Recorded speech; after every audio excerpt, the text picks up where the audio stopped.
Hi, you're listening to Boggy Talk, Faith Conversations in the Mud, a resource of Church on Bayshore. Hey, and welcome to Boggy Talk. This is an abnormal Boggy Talk if you're watching with us online. And, well, of course, you'd be watching us online. I don't know why I said that. See, this is why you do welcome, Justin, because I've already messed up the welcome. Already messed it up. Why are you doing the intro? I'm doing the intro because you sound a little strange. I sound like a sick cow is what I sound like. Sick cow. Man, I had picked up some kind of virus, and so my throat has been clogged, and I've been coughing. So hopefully I don't cough too much during this, but I'm not in the office because I don't want to share this with anyone. Thank you. I'm very surprised by your knowledge of bovine disease. You know, a little experience growing up in Georgia, working the farm with my grandpa. So I should have said pig because we fed pigs, not cows. But, okay. I'm sure that Dr. Jeff Waits would be able to educate us on whether or not you really sound like a disease or pig. He listens to Boggy Talk. So maybe we'll... So those who are watching us get to see like when you pause. I'm like muting to cough, and so those who are hopefully it won't happen anymore. I'm definitely on the uptick, thankfully, to some wonderful medicines that a doctor friend in our church hooked me up with. So marijuana. Yeah, you know. So if I sound a little loopy, that's because I'm so chill right now. Well, some of our members might be wondering what you're smoking to get rid of the hymnal. No, man. That was long gone before you got here. That was way before me. So I can't take the fall for that one. Or the organ. Some people did the organ with me too. That was before me too. So or organ, or the moving to screen. Well, that's the same thing. Or the changing the carpet. Yeah. So, there's so many things. Anyway. Yeah. That's not what we're talking about. That's not what we're talking about on Boggy Talk. So. That is not what we're talking about today. What we are talking about today is follow up on the sermon from this past Sunday, really talking about the difference of really relying on ourselves versus relying on God. And I think if you ask the question to any Christian, do you rely on yourself or to God? They're like, oh, I rely on God. And, you know, because I think initially and intellectually we do at least. But do we really? Right. And you hit some points in your sermon this past week on really what it means to not just trust in God for salvation, but for all of life, and that He alone is our source of righteousness for all things. And so, why don't we dive in? Why don't you just start with kind of the I guess the drugs are messing with my brain too. The 30,000 foot view of the sermon some of the points you brought in. There you go. That's what I was trying to say. Then we'll get down to where the pigs eat, right? That's right. So, right. Feed the pigs slop. No, we're talking about this because this is something I really do wish I had a little bit more time to talk about on Sunday. I mean, every Sunday, there's just so many places you can go in terms of explaining the text and then also how the text applies. And, you know, I began by explaining there's this tension, I think, for people in our church, but also for people in our church in their conversations with some other Christians about like being centered around the gospel. And then also like the people who want blessing, who want to see God work. And I was trying to really get to the point that there really isn't a tension. Like the tension is created by us when we think that we are blessed apart from being centered around the gospel, right? Yeah. And so like what happens in that, like that's kind of subtle, but what happens in that is then we begin to really rely on ourselves to manifest what we think are the blessings of God instead of really relying and trusting on Him. So that's kind of the big picture. And then I think, you know, you really got to get into, and hopefully we'll flesh this out a little bit, you know, are we actively trying to be people who do rely on ourselves and trust in ourselves instead of trusting in God? And either A, we begin to redefine blessing, or B, we begin to try to redefine God's timing. Or C, we just try to do it in a way that is our way and not God's way. So what we're trying to do, the end is right, but the means aren't right. Does that make sense? Yeah, absolutely. So something you said earlier, you said about like we experience the blessing and we like start to attribute that to ourselves, maybe not to God, and it's like the centrality of the blessing being around the gospel. What would that practically look like in our lives? Yeah, so that's a great question. I think that some things would be so like desiring marriage if you're single is not a bad desire, right? Like there's nothing wrong with desiring to be married. But we might elevate the blessing of marriage over the blessing of being faithful to God. Ooh, yeah, that's good. And so then what is going to happen is either we're going to idolize marriage, we're going to rush into marriage, we're going to marry the wrong kind of person because we aren't really trusting God, and I'm not saying that his grace doesn't cover all that sometimes, but that would be an example. Or financial freedom. Like there is nothing wrong with wanting to be financially free. But same thing, we might begin to idolize money. We might begin to redefine what it means to be blessed. We might begin to, we might go about it the wrong way. And so again, it's not necessarily like, it rarely looks like, he didn't trust in God. So he went out and he started a porn, shop and a strip, like it doesn't. Right. Like I think that's like a very obvious answer. Yeah. Right. And so, and I think this is where we really have to be careful is we can be religious. And because we're religious, we think, of course, the way I'm going about it is right. So I give 10% to God, right? So what I do with the rest of my 90%, like, of course God's in control. It's like, God wants to be in control of 100%, not 10%. So does that make sense? Absolutely. And I think, going back to what you said about marriage, like we can rush into marriage, all those things, and marry the wrong kind of person. On the flip side too, idolizing marriage as a means of blessing, really, what does that say to the single person? That, like if you're not married, then there's something deficient in you. That's not the case necessarily. Or, someone who does it with money to say that people who have less, just they haven't worked as hard as you, or don't have it. It's just you inevitably denigrate the other side of that. Yeah. So I guess I would say that the question would be like, how do we know if that's us? Because our heart will deceive us. The heart above all else is deceitfully wicked. So, I think we need to guard ourselves, guard your heart, for it is wellspring of life, Proverbs 4:23. I think we need to be guarding ourselves from this inclination to take it upon ourselves to be blessed, to bring the blessing to ourselves. Does that make sense? I keep saying, does that make sense? Because, I'm talking a little more normal because you coughing half the time. Because I'm over here mooing. You're mooing. And B, I think that we're trying to explain something that really is so nuanced in a very succinct way. Yeah, I think it does make sense. I think that we do have to guard against it. And how do we guard against it? I think there's the obvious ways that maybe we even like take some of the things that we think are obvious. Well, you should be in God's word and renewing your mind. Well, even then, like you've got to be in the word, like the right way. I hate to say it worded that way, but not reading with your own filter, not reading because I think a lot of times like we feel a certain way, and because our heart is deceitful, we'll find passages that in our own interpretation of them affirm what we already want to be true rather than letting the word change us. So reading the word in context and with accountability with other people, like being a part of a church and a life group or small group or group of believers that are, really holding each other accountable to these things. Having people who will ask you those hard questions and help you sift through, and not just who will just come to you with those questions, but people that you can go to with those questions. Say you're wrestling with something like, hey, I need to talk to you about something. I just been wrestling with this. I appreciate any time somebody does that, because I just like, there's someone coming to me with a question. They're just looking for input, or they're looking for my thoughts.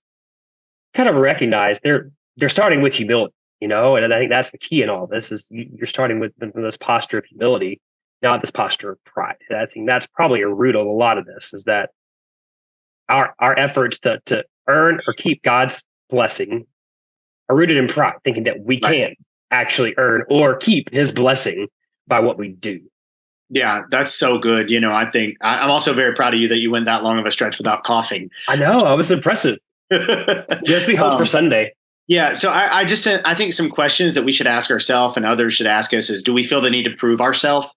Like, I think if we're constantly trying to prove ourselves to others, then, that's stemming from some insecurity, lack of faith, just outright arrogant. So I think that's an important question. And that, like, if you find yourself like bragging, and it's usually Christians, it's like a subtle, humble brag, right? Like, low key brag. Like, I think, am I doing that? Do I find the need to defend myself all the time? And I'm not saying, you don't need to protect yourself from, bad people. We're not getting into that stuff. I'm just saying, like, do I feel like I can't let there be a possibility that someone thinks the wrong thing of me? And I have to even be proactive to make sure people don't think the wrong thing of me. And like, as a leader, I'm always like, look, the truth will come out, and so that's something God has had to sift through me. And then I would also just say, are you worried? Like, if you are a child of God, I mean, Matthew 6 tells us, like, he loves us, like, and he takes care of us more than he takes care of the birds and more than he takes care of, so many things. So, I just really think we have to ask, am I anxious about tomorrow, money, marriage, whatever it might be? Mm-hmm. And trusting him that he is sufficient, that even if we do mess up, like, his grace is sufficient in that too. Yeah. And that's hard to grapple with. As we were talking through this and plans for this, something came to mind just in terms of this, like, thinking we can earn things and keep things, and what our motives are. And it was this, I heard John Piper a long time ago at a conference talk about pride, and someone was asking him, like, how do you, as a pastor who's experienced success, how do you avoid being prideful? Because I think the root of a lot of this is pride, like we talked about, and what you just talked about, trying to prove yourself, like trying to validate yourself. And he said, well, I have a list of 10 things that I pray through every day to keep myself humble. And I found that list. So I'm going to read everything he wrote, because just like he writes and preaches, his list is like really long. But just really quickly, the first thing he calls to mind, that he's not self-existent. Only God is self-existent. So remembering that in prayer, remembering that we by nature are sinners, and that in all my sinning, I have treated God with contempt and preferring other things to his glory. So, like, repenting, and then meditate on the scriptures, pray that the eyes of my heart would see the biblical truth for what they really are. Ask God not just to help me see them, but to feel them with a sense of meekness and lowliness. Renounce the desires for praise and notoriety. Receive all criticism from friend or foe with the assumption there could be something in there for me. Strive to cultivate joy in Christ, and finally turn to old writers of the faith, because certainly I did not get here on my own. And those are my Cliff Notes versions, but I just think those are great steps, great practical tools for this. Remembering that, like, we are held by God, we're not holding ourselves up to God. Mm-hmm. Yeah. I mean, echoed in there, and I think maybe kind of just wrapping this up is, I would just say, being in the Word, and not only being in the Word, but having people who are asking you how the Word is sinking in your heart is the best answer. Mm-hmm. And like, kind of the close of the sermon, like, just know that, Romans 8:18, if God did not spare his own son, how will he not with him graciously give us all things? Like, if there's any doubt that God is for you, and any doubt that God, even in the midst of, why is he not doing what I think he should do? Or why is it not going the way? Like, remember the cross, like that just seals the deal. Like, God is for me, and he is taking care of me. So, I think so much of our identity and our issues and our sin is tied to this. And so, if you're walking through something, like, let us help you find a life group, meet with one of our pastors. Like, we want to help you in this. So, all right. Well, we're going to move on to some questions. So I think there's 2 questions to answer this week. And I'm going to start with you kind of answering this one, Justin. So be prepared, do your vocal warm-ups or whatever you got to do right now. But the first question is, okay, so we just had our foster and adoptive, informational meeting, right? What does it look like? What is the process like? So if I were to, this is from someone who didn't go, I'm assuming, if I were to want to foster or adopt, like, are you going to hand me a baby Monday? Like what's going to happen, So what does that process look like for somebody? What we're going to do in that meeting, and specifically what it looks like afterwards, we're going to connect you with agencies that will walk with you through this process. Whether if you're pursuing foster care, the first step is there's classes to take. There's a series of classes. Most agencies offer them online now, but you do have to complete them. We recommend our church families to license through One More Child, simply because they do a great job walking with families during the process and after, even while you're fostering. I'm also on the board for One More Child, so I'm a little partial. I can admit that. And then as you're doing that, you begin the home study process. They interview you. There's questions to fill out, and then they're just making sure that you're a suitable family. And then there's after your license, basically you will get a call very, very soon, because there's such a need. That process can take, it really depends on you and how quickly you go through the application and training. Excuse me. It could be a couple of months up to several months for foster care. I shouldn't say a couple. It's at least several months, but could be longer depending on you and the caseworker you're studying, their case, who's doing your work and case study and all that. For adoptions through the state, it's a little different because there's a longer matching process and it just takes a lot longer. So I think a lot of times people assume that there's all these waiting children and that's going to be a quick process. And though it can be a very quick process, we heard the story of the Project family. Their process was pretty quick. However, they had already done a lot of legwork leading up to it. It often is a teenager too, right? Teenagers, it's going to be a teenager. So if I always tell people that if you in your mind are planning to adopt and you want to adopt a baby, foster care in the state's probably not the way to go about that, because it's probably not going to happen. Does it happen? Yes. But is it rare? Incredibly rare. Simply because most children who are born into and removed at birth, it's because of drugs or histories or patterns of abuse, and there's older siblings involved, and the state's going to want to keep sibling groups together. That's their first. They always try to do that first. So if you're interested in adopting an infant, we recommend going the private route, and that process from your classes and stuff to be ready to adopt, at several months involved there. Probably, I would say, an average of 4 to 6 months once you start to finish.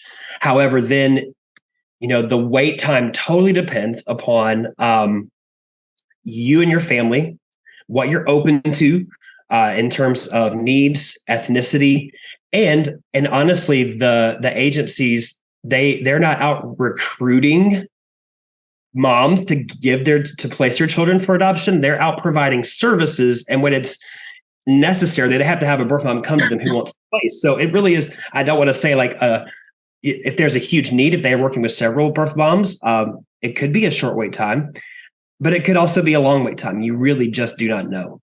International adoption is going to vary by country. It can take, I would plan at a minimum 9 months, but probably more like a year and a half, given the way the world is right now. So that's kind of what is going on now. Yeah. So, just recapping a couple of things is, you go to an informational meeting, and we just had one Sunday night. We'll be having one again, shortly. That's really, I think, just helping you have an understanding of all that's going on. And our big heart is for you to understand you are not alone.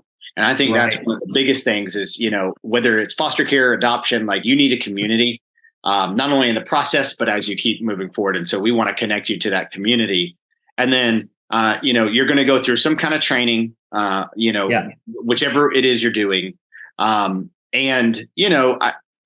think you need to pray if you're like very tight, like this is all we'll do. Like, I think you need to pray about that. But I would also say, don't, be praying about that, but also you don't need to feel like you need to instantly say, yes, we will take 0 to 18, stay with what you think. Right. God, like for us, God really did just kind of keep opening. We'll say, yeah, we're more open to this. We're more open to this, more open to this. And so I think it's okay to kind of ease into it. And that's why I do think you need people, especially in foster care, or if you're adopting older, who will say, hey, but didn't you feel like this was all you were okay with? Because, understandably, those in certain agencies would be like, hey, but there's this kid and they need somebody, and they're just trying to find that kid. Right. You know, They're doing their job. They're trying to find a family for this. Right. And you don't need to put yourself in a situation where you can't, handle it. And Right. you need people that tell you you're not a sinner for thinking like that, Right. Well, I remember our caseworker, even when we were, when we started our process, we were adopting internationally, and we ended up not adopting internationally. It was domestic adoption. And, one of the things they talk to us at your fill application is you have to list, like, what are you open to? What are you not? And you do feel bad when you say we're not open to this. But for us, a lot of those questions came to, well, we live in the Panhandle and we don't have access. Right. And our insurance we don't have access to some of the doctors that would specialize in this without, being 5 hours away. And while we would do that for our kids, we knowingly taking that on would, in ministry just would not be a wise choice. And that was a practical decision we made. And, like that. So, but did that mean you felt good checking that? No, but you're exactly right. You need people to bounce that off of and to help you just, it is an emotional thing, and we are sometimes emotional decisions are okay, but we don't want to make every decision about this emotionally. We want to also think, with logic and plans and boundaries and a lot of wisdom from the Spirit and from the body of Christ speaking into us. Yeah, and I would just say too, like, God, you don't need to like walk into an adoption and informational meeting with like, this is the destination we're called to, like this child or these amount of child. In fact, I would say if you are, I think you're more thinking about your vision of completing your family than what God providing a child a family. So I would even say if you do have it, like God has put, I want to be careful here, but most of the time when people say that, they just have some vision of something they've seen on TV. Yeah. But I do think like the question for you is God calling you to move forward in the process. So like, one step at a time, and he'll show you like, don't move forward anymore. This is not the right timing. And I think that's good advice in anything, but anything else you want to say before we move to the next question? Yeah. If you missed the meeting, just feel free to reach out to us and we'll get you in touch with somebody. Like we will be glad to talk to you or one of the team members just to help give you resources. Just because you missed the meeting doesn't mean you can't move forward. We can point you in the right direction. All right. One more question we had, and that was, what are our thoughts on someone getting rebaptized or baptized again? Specifically, they were baptized when they were young, and, they question whether or not they meant it. And so should they get baptized again? And then there was also like the follow-up question, people get like baptized in the Jordan River and these kind of things. And so I'll kind of take the lead here to give you a break. Go for it. I would say that, you only need to get baptized once. Baptism in the Bible is something you do after you make a profession of faith. That's all you see it for in the Bible. And so, our belief would be if you were baptized before you came to that point. So if you were an infant or you were a young child or, even if you were a teenager and you just did it because somebody else was doing it, then yes, now you understand you profess faith in Christ, you should get baptized. I'm not saying baptized again, because I don't really think that was baptism in the first place. I've told people, who kind of question their decision, ultimately that's up to you. But if you know what decision you were making at 13 or 8 years old, and now you just have a better understanding of it, you don't need to get baptized again. However, if you really just are wrestling with that, I would just let that be a part of your testimony. You say, hey, and we've done that here, where somebody says, hey, when I was 8, I walked a mile, or I was at this and I made this decision. And, I think I was sincere but I walked away and, here's the story. And today I know this, God's grace is big. So, I would support that. But just getting rebaptized because it makes me feel closer to God. Yeah, that's actually, I would say that's bad. And there's lots of churches that, because it looks good to have a lot of baptisms, sometimes encourage that. Anybody else want to come on? Yeah, just come and do it right. Like baptism services that you see. Yeah. Personally, I just think that de-emphasizes just the final work of Christ and the sealing of the Holy Spirit upon baptism, honestly. And, if I go to Israel, and I hope to at some point, I'm not getting baptized in Jordan because I've already been baptized. I don't need that. Jesus don't dwell in Jordan or at Asbury Seminary or Jerusalem or, he's in me. So I would just say, I mean, fine. I'm not mad at you, but I don't like it. I really don't like it. Yeah. Because it's like, what is, I don't know. Like there's a command to be baptized, and to do it again, just to feel closer. It's kind of like, that's not the point. It's not the point. It's this outward symbol of what God's done. And I think it's just, that's why we don't do, spontaneous baptisms. That's why before we baptize somebody, we meet with them. And, sometimes people ask us, like, why do you guys want to do a video of everybody? Well, it's because we really want people to articulate, be able to articulate, even a child. And of course, there are, just so people know, there are special circumstances. We don't make everybody do a video. We really try to coach people through that so that they can, and it's really stress-free. But there are some times where we just say, this is going to be too difficult for this person because of needs, and that's okay. Like we're not going to be legalistic about that, because the Bible doesn't say that you have to make a video, but we should, in our own way, be able to articulate our faith and share the gospel and share what Christ has done for us. So that's why we do the videos and why we don't do spontaneous ones, because we want to, we really want to talk to people before they make that decision and that step of obedience. Man, that's good. Yeah. And if you have questions about your baptism, your walk with Christ, like we always say we'd love to talk to you. I don't think there's anything we'd love to talk to you about with more than this. So please reach out to us. Yeah. All right. Well, you were supposed to do the game, but you've been sick. I got it. Oh, man. It's a short one, but okay. So I've got, since we were talking about relying on self versus relying on God, this is the middle ground. This is a game where you got to rely on someone else. Okay. And you have to choose who you would rather rely on. Oh, no. So this can go all kinds of places. Some of it's kind of a would you rather. So some of them are silly. And all right, so we'll start with what if they were all you or somebody and you were just trying to see how that's what I'm just setting you up. Yeah. And then you chose me for none of them, but I would cry. All right. So if you were cut off from the internet and the world and had to rely on only one person to give you information about what's going on in the world, who would you choose? Jerry Springer, the cast of The View, or a middle school student? Well, a middle school student will speak so authoritatively about things that are very subjective. And so will The View. And I was about to say, so will The View. They'll be slanted as well. So I'm going to go with Jerry Springer. Hey, I think that's of the other choices, that's probably the best option. Yeah, he might sensationalize it, but I mean, before he got into trash TV, he was the mayor of Chicago. So I mean, he's got some. I'm sure he's got some opinions. But anyway, okay, which shows my low view of some of these things. So that's funny. Our middle school audience is greatly offended. Thankfully, yes, our middle school audience is zero. So yes, except our kids in the car. Yeah, I was going to say somebody's probably listening with their parents. Somebody's probably listening with their parents and like, wait, what? Yeah. Anyway, okay. All right, next. You and Christy go out for a date, and you tell the kids you want the house clean, and they all need to be in bed by 8:30 before you get back. Who is the kid most likely to actually clean, and which kid is most likely to actually be in bed, not counting your younger two?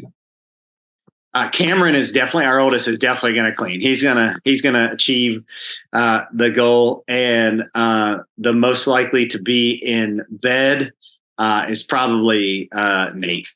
But really, yeah. He's like, I'm done with people. He'll probably go to bed like the minute we see, he sees our cars and our lights pull it in. But right. Yeah, and it's funny. Cameron strikes me as like, he would do all the chores and then stay up and be like, well, I stayed up late because I figured you would reward me for doing all the chores. Yeah. Oh, yeah. Oh, no.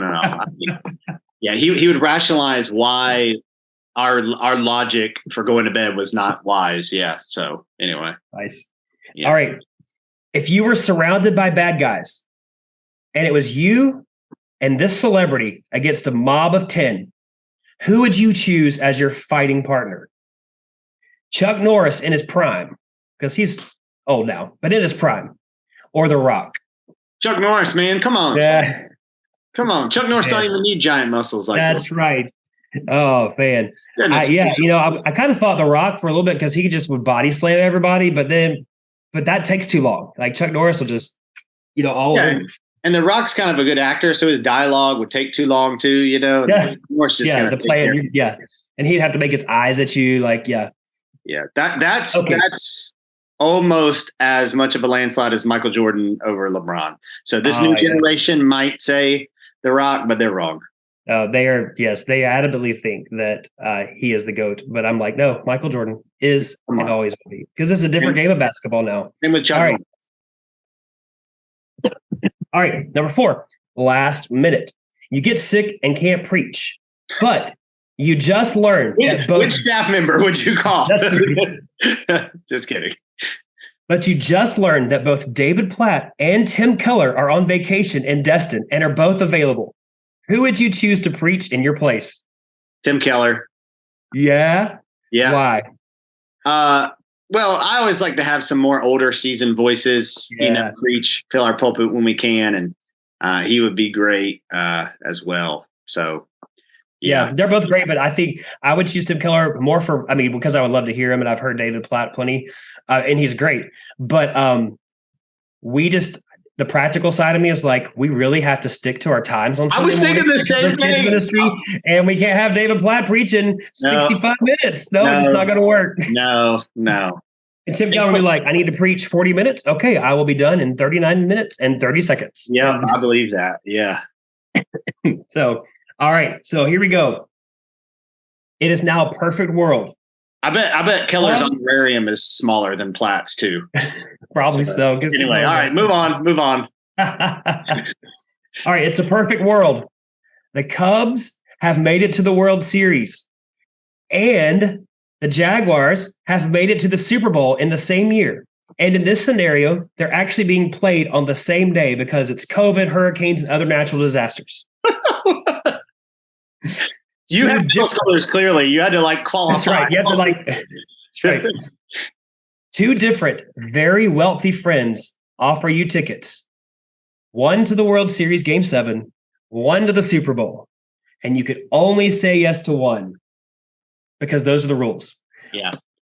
Which one would you choose? I'm going to the Super Bowl because the Cubs have already won the World Series in 2016. And actually one of the biggest regrets, one of the first world regrets in my life is that my friend and I were going to go to Game 7, but it was like $500 to fly there. And I think the ticket was like $800. So that's a lot of money, $1,300, he was going to take care of all the rest, but I had to come up with $1,300. And I was like, no. Chrissy was like, you know what? That's fine. If you really want to do it.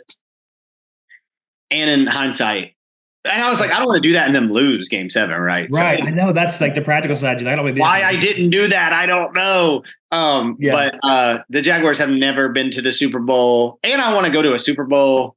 Yeah. So, yeah. And they're going to make it.